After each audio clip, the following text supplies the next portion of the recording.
Hello, hello, hello, and welcome to a tutorial about construction in Europa Universalis 5. No matter what country you play in the game, one of the first moves you must make before unpausing is queuing up a couple buildings in your construction queue. Buildings are the lifeblood of your economy and what will slowly start to bring up your monthly income. It costs money to build buildings, and it doesn't cost the same amount in every location. The cost of buildings are calculated by the availability of their construction goods and other factors specific to the location you're building in. So in this tutorial, we're going to break down how construction works. We'll look at how the cost and availability of goods in your market is calculated, along with how the cost of creating a building is calculated as well. We will be looking at some elements of trade, though this won't be a deep dive into the entirety of the trade mechanic. I'll be doing a separate video about that in the future. However, in order to get your initial construction going, you have to utilize some of your trade capacity. We'll look at trade in as far as it affects your construction. We'll be using Holland and England for our examples.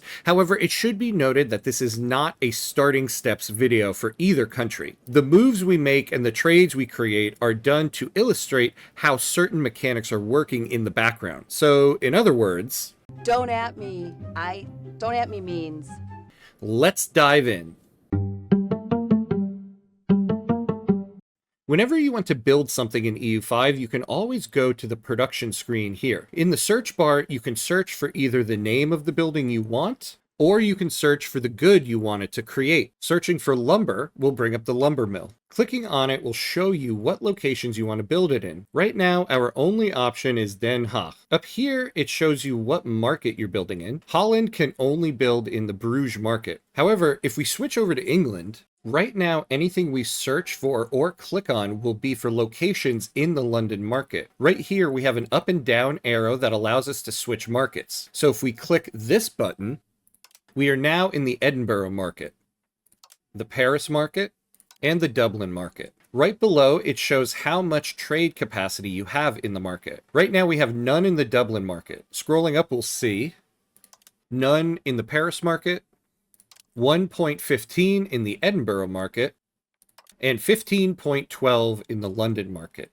The next button shows you if you have any missing input goods for buildings in this market. This will give you an indication for things you might want to build or production methods to change. The next button shows you the goods your pops are missing in this market. Again, something to give you some inspiration for what to build next. And lastly, your food supply in this market. The next element is the search bar, and something I find to be the main point of this screen. So we just showed how to search for this in the Holland market, but something to note is if we search for lumber here, neither of these options will show you RGOs. If you click on lumber, it'll bring up the lumber mill, and if you click on local lumber output, it'll bring up a sawmill. These buttons here will help you change the way buildings are categorized for your view. This second button will show you a list based on the type of building it is. This third button will show you buildings in your market that are owned by foreign entities or buildings you can build in foreign markets. This last button will show you what buildings your estates own and what locations they own them in. The first button will bring the display back to the default view. This button will let you change the employment method for your buildings. Right now, we're on first come, first served, but you can see the various options you have. This tool symbol is a useful one you might want to use. This will filter out things you can't build. For instance, right now we don't have it selected. If we click on Temple, we don't have anywhere we can build this one. So if you don't want your list cluttered with things you can't build anyway, click this and clean up your view. These last two buttons here will let you quickly toggle automation for construction and production methods. If you want the AI to build buildings for you automatically, click this one. If you want the AI to handle changing production methods for you, click this one. I find the automation of the production methods the most useful, at least at game start. Lastly, this row here lets you filter based on which estates will be employed by the building. Switching back to Holland, let's say we need more fiber crops. Why? Because reasons. Let's search for fiber. We have the option to build a fiber crops farm. First, let's look at the tooltip because there's a lot of information we need from it. First, it'll show us the possible production methods for this building. It'll give you an idea if you have the input goods for a building before you start building it. However, down here you see it has a different cost to build it based on the location you're building it in. This list will show you the 3 cheapest options. Right now, the cheapest location is Horn. Above that, you can see the default cost and construction time for this building. So the default cost is 50 ducats. However, it'll only cost us 47.62 to build this in Horn. Let's find out why. So you can see we're a few tooltips down. We'll look at all of these, but first let's see how the base cost is calculated. The default base cost is 50 ducats. However, we are getting a discount of 1% because of our societal value of capital economy. Right now, we are leaning 10 points towards capital economy as opposed to traditional economy, so that gives us a discount of 1% on building costs. Next, we're getting a negative 7.7% because of our ruler's administrative ability. You can see his administrative ability is 77, which gives us a negative 7.7% on building costs. Something to keep in mind when you're selecting the education for your heirs. You can see here all the various benefits you get based on the abilities of the ruler. And lastly, a negative 2.02% because of development. This is the main reason why buildings cost different amounts in different locations within your market. Right here, you will find the development score for the location. Horn has a development score of 20.25. Bringing up the tooltip, and you can see the various effects it has. One of them being we get a negative 2.02% to building costs in this location. So the higher the development of a location, the cheaper it'll be to build buildings there. The other thing development does is it lowers construction time. You can see here at the bottom, we are getting a plus 20.25% to construction speed. Basically, every point of development will give you plus 1% to construction speed. When you add these benefits together, you get a total of negative 10.72% to the base price. 100 minus 10.72, and we get 89.28. So we only have to pay 89.28% of the base cost. 50 times 0.8928, and we get 44.64, which now brings us to the previous tooltip. You can see now the base cost is about 44.63 ducats for this fiber crops farm. You can see in the main tooltip, it shows you what good you need in your market in order to construct this building. For fiber crops, we need lumber, and this is the main reason why I chose Fiber Crops Farm as our first example. You can see here we have an elevated cost to lumber in our market, making the cost of construction higher than our base cost. In the Bruges market, lumber is plus 6.69% higher than the base cost. Take the base cost of our building, 44.63 ducats, and multiply by 6.69%, and you get about 2.99. Add that 2.99 to the base cost of 44.63, and you get our final cost of construction of 47.62 ducats. If we can lower the cost of lumber in our market, we can lower the amount it costs to construct this building. So let's take a look at why lumber is expensive in our market and what we can do about it. To do this, we're going to examine the mechanics of effective supply and effective demand. If we click on the Bruges market, it takes us to the goods section of the market. In the search bar, let's search for lumber. On this screen, you can see something that at first doesn't make any sense. Our supply of lumber in the market is 17.9. Our demand in the market is 17.9. But over here, we can see the base cost of lumber is 1.5 ducats, but the price in our market is 1.8. So why are we getting an elevated price if the supply meets the demand? But they were all of them deceived, for another price was made. Let's bring up the tooltip on the price, and you can see a listing for effective supply and effective demand. With that, our supply is only 13.71 and our demand is 17.9. So we have a supply shortage, making the price 22.6% higher than the base price. 1.5 times 0.226 equals 0.339, plus the base price of 1.5 equals 1.839. This is why the target price is 1.84. That means our price of lumber is drifting up to 1.84 by 0.003 a month and is currently 1.8. To get the monthly change, you subtract the target price from the current price. So 1.84 minus 1.8, and you get 0.04. Then you multiply that by your price stability. We have a price stability of 10%. So 0.04 times 0.1, and you get 0.004. Europa math to 0.003. So the closer we get to the target price, the slower the change. But it will eventually reach the target price if market conditions don't change. Let's look at why our effective supply is so low. We'll call this number right here our actual supply. Our actual supply is 17.9. When we bring up the tooltip, we see the breakdown. We're getting common goods of 1.16. These are an amount you get added in without needing a building or RGO to produce it. Kind of like the amount of wood people are producing on their own and selling. This is always a low output. The rest of the supply is coming from a trade the burgers are doing. They're bringing in 16.73 units of lumber in order to match the market demand. However, when trading, you don't get the full amount of the good added to your market. With burger trades, you only get 75% of the good. So 16.73 times 0.75 equals about 12.55. So our market only gets credited for 12.55 units of lumber. Add in the common goods of 1.16 and you get 13.707, bringing our effective supply to 13.71. You can see the effective demand is the same as the market demand. That's because none of the demand is coming from trades. Let's try to fix this by importing lumber on our own. Click on the Trade tab to bring up the trades in your market. In order to do the trade we want, let's turn off automation and bring the slider all the way down so that we control all of our trade capacity. We now have 3.72 trade capacity to use. Click on the Goods tab. We still have lumber pulled up, and if you click this button right here, you will bring up the possible imports. By default, it sorts it by which trade will be the most profitable. If we look at Oslo and put our mouse over this number, we'll see the effective supply in the Oslo market is 23.09, and the effective demand is 5.77, making lumber in the Oslo market 62.9% lower than the base price. The current price is 0.38, drifting up to 0.55. Over here, we see if market conditions stay the same, we'll make a profit of 3.73 ducats on this. This slider lets us decide how much trade capacity we want to use on this. Bring up the tooltip and you'll see this trade will bring in 2.66 units of lumber. Click on this trade to accept it.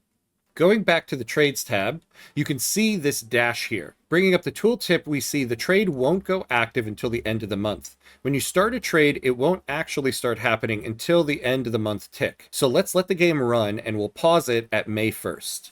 We are now importing 2.66 units of lumber. Now, something important to note. When we bring up the tooltip on the lumber, this number up here shows you how many units of a good you get per trade capacity. Lumber is 1. We are spending 3.72 trade capacity on this trade, but only getting 2.66 units. That's because Denmark has a higher trade capacity than us in the Oslo market, and they are also importing lumber. After Denmark's trade, the Oslo market only has 2.66 units of lumber left for us. Let's go to the Goods tab and see what effect this has had. Lumber is still selected. Bring up the tooltip on the price, and we now see the effective supply is 11.13, and the effective demand is 15.83, with a price increase of 30.5%. Bring up the tooltip on the supply and we'll see why.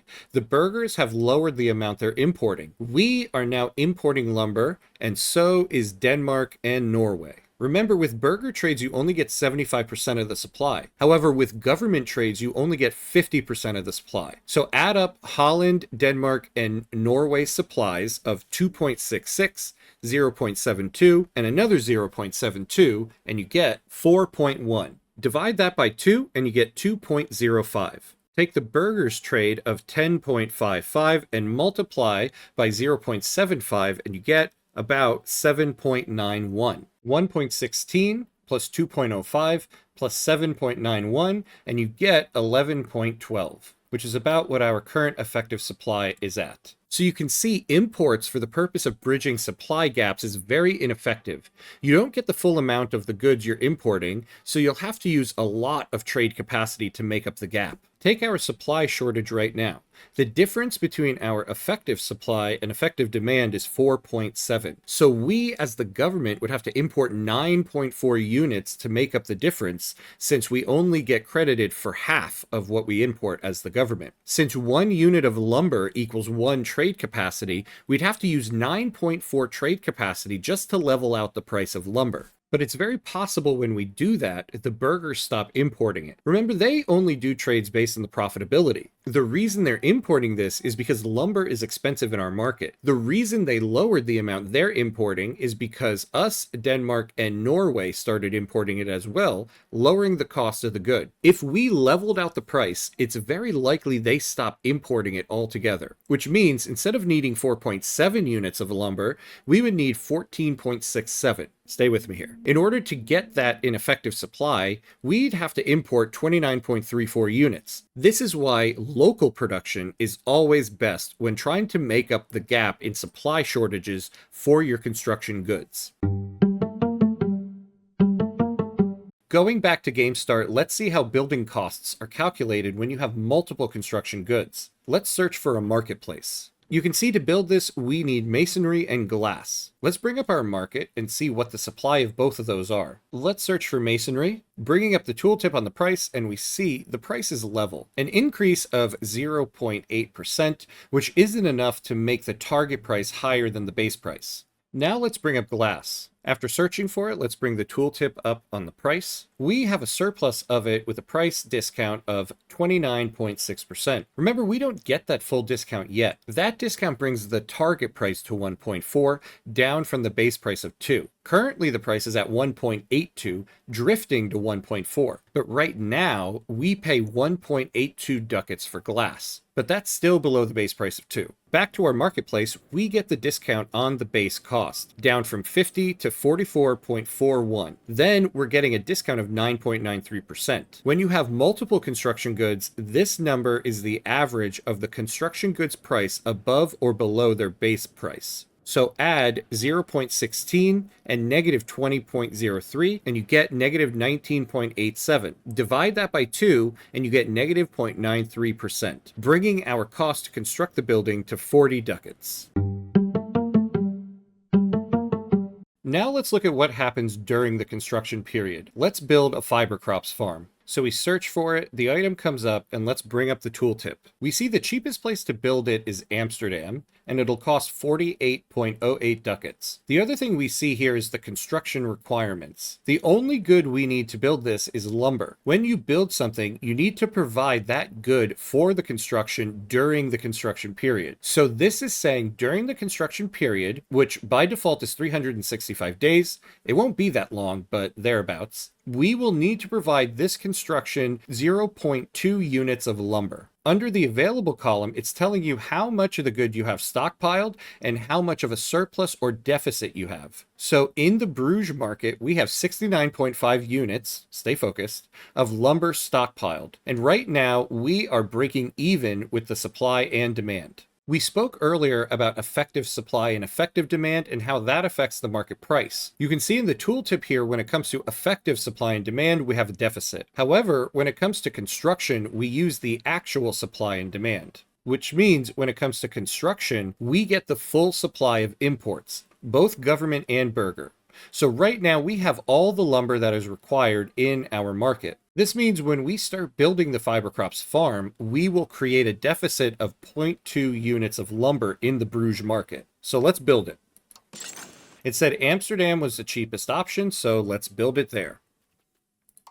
And now you can see on the side, we have an item in our construction queue. You can see it'll take 293 days to finish the construction. Remember, the default construction time for a fiber crops farm is 365 days, so we get some added construction speed here. And you can see 48.08 has been deducted from our balance. If you want to cancel this construction, right-click on the item in the construction queue. If we cancel it right now, we'll get the full 48.08 back. However, once the month ticks over and we want to cancel it, that amount will be reduced. Think of it this way. This construction is taking 0.2 units of lumber a month for construction. So after the month ticks over, you've already paid for the construction goods. So if you cancel, you don't get the full amount back. You can always cancel construction, but the further along you are, the less money you get back. You can also see under the goods section here, we have this negative 0.2. Now we have a deficit of lumber in the market because of this construction. When it comes to construction, your burgers will actually help you. Usually they will import goods to cover this deficit. Let's switch over to England. Right now, our supply and demand of lumber is even, and we're getting a discount of 2% on the price. That's because our effective supply of the good is higher than our effective demand. Our effective supply is the same as our actual supply, 10.5, because all of our supply of lumber is local. None of it is from trade. However, our actual demand includes 1.17 units being exported by the burghers. This is why the effective demand is lower than the effective supply right now. But when it comes to actual supply and demand, we're breaking even. So let's mess with that. Let's build some fiber crops farms. Despite what it seems like, I don't just play this game to build fiber crops farms left and right. It takes 0.2 units of lumber to build one, so let's build 5 and create a deficit of 1 unit of lumber in our market. Now you can see our market has a supply deficit of 1 unit, and that's because you can see now we have an item listed as farm constructions plus 1. Let's take note that right now our burghers are not importing any lumber. Let's let the game tick over to the next month. Now you can see our supply and demand of lumber in the market is even. Some of our demand went up, but you can also see now our burghers are importing some. This has also messed with our price because now our effective supply is slightly lower than our effective demand, but the increase of 0.02% doesn't change our target price from the base price of 1.5. This is why your stockpiles are important. Right now we have 16.4 units stockpiled. We aren't using any of it because the burghers have covered the difference. However, if we were in a situation where we had a deficit of lumber in the market and there were no options to import it, the construction would start pulling from the stockpile. If we reach a situation where the stockpile is depleted and we have no options for import and the market runs a deficit of the good, our construction will pause until we can cover the deficit of the good. Construction is a constant give and take of goods within your market affected by fluctuating prices. I believe it's a good idea at GameStart to increase your production of construction goods. At GameStart, the most important one is masonry for burger buildings. These are the ones that you'll want to build in the early game and will be most profitable for you. So having a local supply of masonry to cover the cost of construction, and maybe even a surplus of masonry to make the construction cheaper, is a good idea. A secondary good for burger buildings will be glass. Having a surplus or at least a level amount of glass in your market will be good. Secondly, lumber. Lumber is used heavily in labor buildings and most notably your RGOs. Having a surplus or at least a level amount of lumber is a good idea. At GameStart, I would focus on lumber and masonry with the emphasis on whichever one you have a deficit of. You want to build RGOs and burger buildings early, so make sure you're not paying more for them because of elevated costs of construction. This is a very complex game that goes through 6 ages in history covering 500 years. So construction will get more complex and things will change a little as you progress through the ages. The focus on this tutorial is on the game's start, but the general principles here will be the same throughout the game. You want to keep the cost of your construction materials low to make sure you're not paying extra for your construction. You want to make sure you have a reliable supply of construction goods to make sure your construction doesn't have to pause because of supply shortages. There are techs you can get that affect construction. For example, the one early game tech you can get follows down the organized religion tree. You can see here at the bottom, when you get Master Masons, you'll get a plus 5% to construction speed. The general rule is the easier and cheaper it is to build things, the more you can build. The more you can build, the more money you'll earn. The more money you earn, the more you can build. And the cycle continues. If you found this video helpful, please consider giving it a like and the channel a subscribe. A very special thank you to the channel members for helping to keep this going. I very much appreciate your support. That's it for now. As always, be awesome.